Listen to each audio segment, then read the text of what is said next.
Hello everyone, आप सबका वांगशन bubble में फिर से एक बार बहुत बहुत बहुत स्वागत है। चलिए डेस्टिनी फाइटर के पार्ट 43 को शुरू करते हैं। अब तक हमने देखा था कि वांगई और झांशियान को जंगली कबीले वाले पकड़ लेते हैं। जब उन्हें उस कबीले के मुखिया के पास ले जाया जाता है तब वो वांगई की असलियत जान लेता है। अब देखते हैं आगे।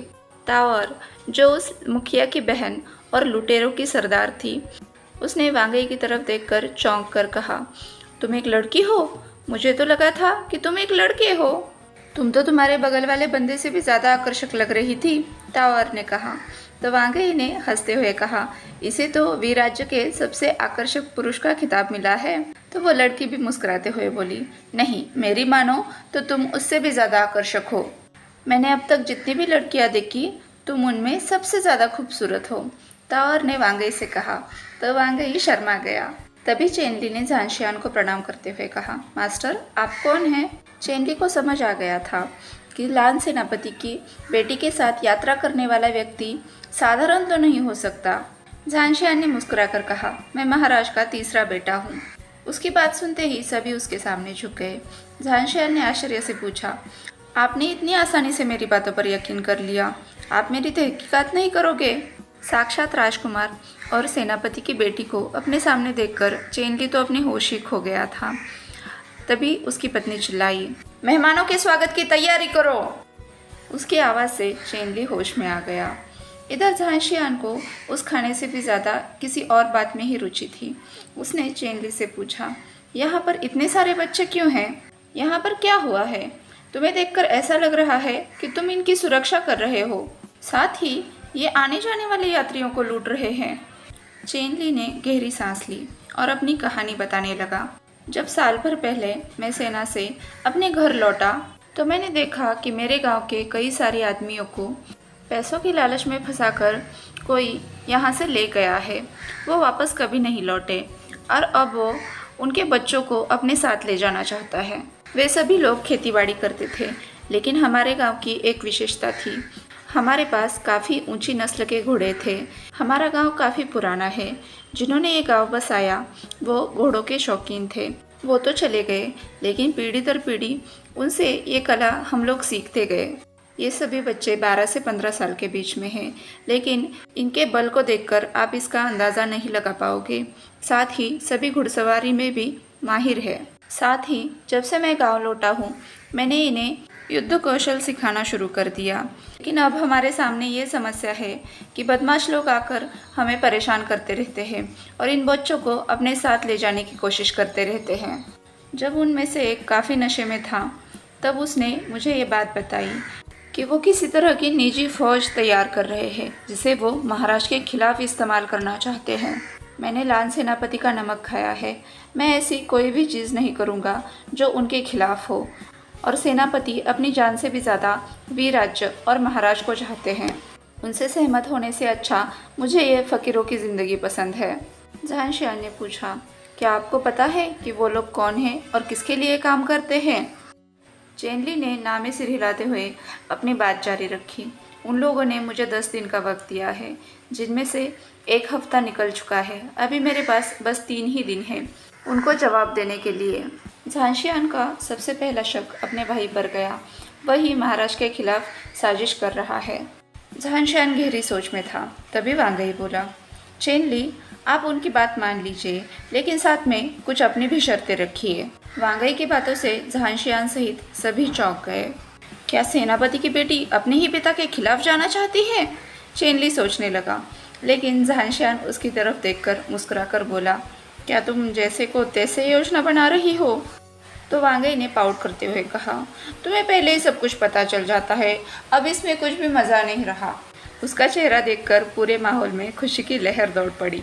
जब झांशियान ने बाकी लोगों की तरफ मुड़कर देखा तो उसे पता चला कि सबकी नज़रें उन दोनों पर ही है। तो वो मुस्कुराकर बोला, क्या वो मेरी होने वाली पत्नी है? तभी सभी लोगों में बातें होने लगी। ये जोड़ा तो स्वर्ग से बनकर आया है। कितना आकर्षक नौजवान है और कितनी सुंदर युवती है। अब तावर ने हाँ में सिर हिलाते हुए वांगई को छुड़ाया। मैंने तो तुम्हें अपना दिल दिया था, लेकिन तुम्हारा दिल तो इसके पास है। अब मेरे लिए तुम्हें ही दूल्हा ढूंढना पड़ेगा। तभी चेनली उसे चिल्लाते हुए बोला, ए लड़की, तुम राजकुमार के सामने ऐसे कैसे बातें कर सकती हो? तभी वांगई ने कुछ सोचते हुए कहा, मुझे लगता है मेरे पास तुम्हारे लायक लड़का है। तार ने हंसते हुए कहा, वो आकर्षक होना चाहिए, ना कि मेरे भाई की तरह। तो चेनली ने कहा, अरे मैं क्या कम आकर्षक हूँ? क्यों बेबी? उसकी पत्नी की तो बोलती ही बंद हो गई, क्योंकि झांशियान के सामने चेनली की तारीफ वो क्या ही करे। उन सभी में काफी देर तक ऐसे ही हंसी मजाक चलता रहा। बातें करते हुए अचानक चेनली ने झांशियान से पूछा, क्या मतलब है आपका राजकुमार कि हम उनसे सहमत हो जाए? वांगई आगे बढ़ते हुए बोला, वैसे कहा जाए तो हाँ, हमें उनसे सहमत होना है, लेकिन अंदर से हमें उन पर नज़र रखनी है। उनकी हर हलचल पर नज़र रखेंगे, ये देखेंगे कि उन्हें सिखाते कैसे हैं। ये इन लोगों की ज़मीन है, तो इन लोगों के लिए ज़्यादा परेशानी नहीं होगी। वक्त वक्त पर सभी तीसरे राजकुमार को हर बात की सूचना दिया करेंगे, और जब हमले का दिन आएगा हम अंदर और बाहर दोनों तरफ से इन पर हमला करेंगे। चेनली तुरंत वांगई की बातों से सहमत हो गया। उसने बड़े ही आदर के साथ कहा, राजकुमार, इस अपाहिज आदमी को आपकी सेवा का मौका देने के लिए आपका बहुत बहुत शुक्रिया। वो अपने घुटनों पर आने वाला था, लेकिन झांशियान ने उसे रोक दिया। उसके हाथों में एक बोतल थमा दी और उससे कहा, किसी भी कबूतर को पकड़ लीजिए, उसे ये सूंघा दीजिए तो वो सीधा मेरे पास पहुंच जाएगा। झांशियान ने कहा, मुझे पता है इतने सारे लोगों की जिम्मेदारी लेना और उसे निभाना बहुत मुश्किल काम है, लेकिन आगे से किसी को भी लूटिएगा मत। हम गांव को दोबारा बसाएंगे। ये बहुत ही खूबसूरत जगह है, इसे ऐसे ही बर्बाद मत कीजिएगा। झांशियान और वांगई देख पा रहे थे कि इन लोगों ने कच्चे मकान बनाए थे, वो भी बहुत जल्दी जल्दी में। चेनली की आंखों में आंसू आ गए थे। उसने झांशियान से कहा, ये तुच्छ नौकर आपसे मिलकर बहुत आभारी है। आपका धन्यवाद करने के लिए मेरे पास शब्द नहीं है। मुझे फ़क्र है कि मैं आज भी देश के काम आ रहा हूँ, अपाहिज होने के बावजूद। झांशियान ने चेनली की पीठ थपथपाते हुए कहा, आप एक सच्चे योद्धा हैं। वीर राज्य सदैव आपका आभारी रहेगा आपकी इस मदद के लिए। चेनली अब बच्चों को वहाँ से भेजना चाहता था, लेकिन झांशियान ने कहा कि पहले वो उनसे कुछ बात करना चाहता है। वो उन बच्चों के सामने आते हुए बोला, मुझे पता है आप लोग बहुत कठिनाइयों से गुजर रहे हो। राज्य की तरफ से मैं आपसे माफ़ी मांगता हूँ। मैं आपसे आज एक वादा करता हूँ, जिन लोगों के कारण आपके जीवन में ये मुसीबतें आई है उन सभी को सज़ा मिलेगी। झांशियान की बातें सुनकर उन लोगों की आंखों में आंसू आ गए। कुछ बच्चे तो एक दूसरे के गले मिलकर रोने लगे। तभी चेनली ने झांशियान के कान में आकर कहा, ये बच्चे अपने पिताओं से मिलना चाहते हैं। इनकी माएँ हमेशा रोती रहती है क्योंकि उनके पति जब से गए हैं वापस ही नहीं लौटे हैं। तभी झांशियान के दिमाग में एक योजना आई। उसने कहा, सभी अपने अपने पिता और पति के नाम एक कागज़ पर लिखो। मैं वादा करता हूँ कि मैं सबको ढूंढूंगा। चेनली की आंखों में चमक आ गई। उसने कहा, राजकुमार, मैं भी आपकी मदद करूँगा उन सबको ढूंढने में। उसने तुरंत सभी को एक कतार में खड़े होकर अपने अपने परिवारजनों के नाम लिखने का आदेश दिया। वो सभी बच्चे दौड़कर झांशियान और वांगई के बगल में आ गए। सभी ने उन्हें घेर कर उन्हें प्यार से गले लगा लिया। इस पल में वो अपने राजकुमार या फिर होने वाली महारानी को झुककर प्रणाम करके सम्मान देने की बजाय जो उनके दिल में है सच्चा वाला प्यार वो दिखाना चाहते थे। यार, ये हिंदी मूवी होती तो अभी यहाँ पर ढोल नगाड़े बजते और एक प्यारा सा गाना होता। मुझे कमेंट करके बताना किस किस के दिमाग में ये गाना बजने लगा। अजीम शान शहंशाह। चलिए कहानी पर लौटते हैं। वो बच्चे झांशियान और वांगई का बहुत सारा धन्यवाद करने लगे। झांशियान ने उन बच्चों से हंसकर कहा, शायद तुम्हारे मुखिया इस आलिंगन के ज़्यादा हकदार है। तो बच्चे कहने लगे, वो तो मुखिया है, हमेशा व्यस्त रहते हैं, उन्हें आलिंगन देना पसंद नहीं। कुछ बच्चे ढाढ़स करके चेनली के गले लग ही गए। तभी वांगई चेनली के पास जाते हुए बोला, कुछ ही दिनों में तुम्हारी बहन की शादी हो जाएगी, कम से कम उसे तो गले लगा लो। चेनली ने अपनी बहन को गले लगाते हुए कहा, माफ़ करना बहना, तुम्हारा ये साधारण दिखने वाला भाई तुम्हारा ज़्यादा ख्याल नहीं रख पाया। तावर की आंखें लाल हो गई। उसने कहा, भाई, कभी कभी बहना भी समझने में गलती कर देती है। तो चेनली ने कहा, मैं मानता हूँ मैं तुम्हें वक्त नहीं दे पाता। तो तावर ने कहा, मैं ये बात नहीं कर रही हूँ, मैं ये कह रही हूँ कि तुम बहुत आकर्षक हो। वांगई ने चेनली से पूछा, क्या मैं तुम्हारा हाथ देख सकती हूँ? दरअसल मैं कुछ वैदिक शास्त्र के बारे में जानती हूँ। झांशियान ने तुरंत अपनी होने वाली पत्नी का साथ देते हुए कहा, हाँ, इसने जैन पर्वत से अपनी पढ़ाई की है। चेनली ने कहा, मैं एक तुच्छ नौकर हूँ, मैं आपसे मदद कैसे ले सकता हूँ? वांगई ने मुस्कुराकर चेनली का हाथ अपने हाथ में लिया और उसे जांचने लगा। चेनली ने कहा, मैं बहुत आभारी हूँ, आप बिल्कुल फरिश्ते बनकर हमारी ज़िंदगी में आए हो। वांगई बिल्कुल एकाग्र होकर चेनली की चिकित्सा करने लगा। जब वो सांस लेता सभी सांस लेते, जब वो सांस छोड़ता सभी सांस छोड़ते। जब उसकी चिकित्सा पूरी हुई तो ताओर ने उससे पूछा, क्या इसका इलाज हो सकता है? तो वांगई ने कहा, हाँ और ना। मतलब? उसने पूछा। तो वांगई बताने लगा, हाँ, इसका इलाज हो सकता है, लेकिन इसके लिए ब्लूबेल फ्लावर्स लगेंगे। लेकिन साथ में चेनली को धीरे धीरे अपने हाथ की कसरत बढ़ानी होगी, बिल्कुल आराम से, जल्दबाजी की कोई ज़रूरत नहीं है। फिर वो अपनी पतली सी उंगली चेनली की तरफ करते हुए बोला, ज़्यादा जल्दबाजी करने की ज़रूरत नहीं है, वरना ये काम बिगाड़ देगा। चेनली मुस्कुराते हुए बोला, मैं फिर से तलवार पकड़ सकता हूँ, यही बात मेरे लिए बहुत है, मैं आपकी हर बात मानूंगा।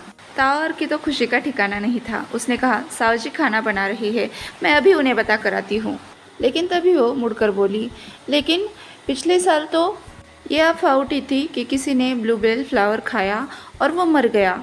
अगर वो मौत देता है तो फिर वो औषधि कैसे हो सकता है? वांगई ने मुस्कुराकर कहा, हाँ, अगर व्यक्ति सेहतमंद हो और इलाज करने वाला जानता हो कि उन्हें किस तरह से इस्तेमाल करना है, तो ये औषधि का काम करता है। वांगई ने चेनली के इलाज की विधि एक कागज़ पर लिखकर ताओर को थमा दी। झांशियान और वांगई को छोड़ने के लिए ताओर उनके साथ साथ ब्लू माउंटेन के लिए निकली। ताओर की तरफ से उन्हें ब्लू माउंटेन के बारे में और जानकारी मिली। ब्लूबेल फ्लावर्स एक गुफा में उगते हैं और वहाँ पर जाने का रास्ता बहुत खतरनाक है, इसलिए वहाँ पर ज़्यादातर कोई भी नहीं जाता। साथ में उसने ये भी बताया कि वहाँ पर अजीब तरह के लोग रहते हैं, कोई राक्षस जैसे, लेकिन वो इंसानी भाषा में बात कर सकते हैं। वांगई को ये सुनकर बहुत आश्चर्य हुआ। झांशियान ने परेशान होकर कहा, तुम्हें आश्चर्य हो रहा है?